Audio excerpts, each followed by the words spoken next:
Это вот про тот нож, вот, на котором прыгал. Хотел показать полностью про него обзор. Ну, во-первых, вот можно, если удобно, легенький очень.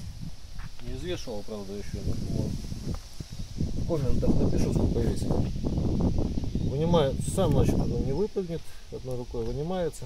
Там вот внутри можжевельник, как всегда, антисептик природный.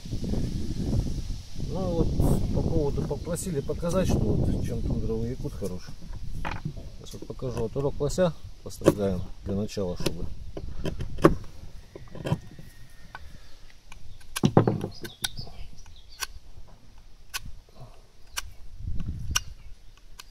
то есть он тверже, чем косточка. 9 ХС металл. Длина тут 4 мм 147. То есть длина 4 мм по обуху и 18 мм ширина. Теперь как режет, покажу. Это вот с чем столкнуться. Это бычья кожа, очень толстая.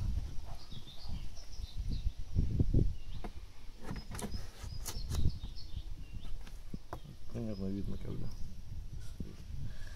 Теперь по вырубу.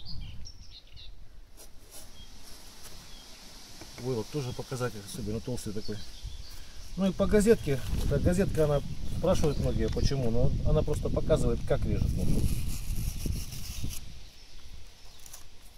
То есть не буксует. Еще такой вот хотел показать. Вот операция сверления тут уже репетировал немножко. Сухую палку какую-то нашел, то есть если сильно твердое морозное дерево, то сверлить можно.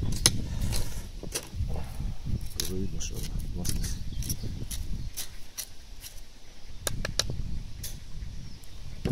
Так, в завершение я хочу показать, как править еще, напомнить. Я правлю обычно, вот не заморачиваюсь с камушками, потому что они вырабатываются, они дорогие. А это вот, ну, 1500 сейчас, например, она сильно не затупилась.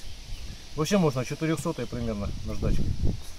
По всей плоскости вот так вот просто проводите. Прижимаете немножко больше к режущей кромке, чтобы нажимчик был слегка. Вот. А с этой стороны просто вот на кожаный ремень натянули и об него же прям вот так вот. Правильно. Время это немного занимает. Вот клиент рассказывал, что после кабана 10 раз буквально по наждачке провел, он уже острый был. Ну, в общем, как это еще могу показать, что ну, то есть бреет он нормально. Вот после рога, лося, вот этого. Всего доброго, до свидания.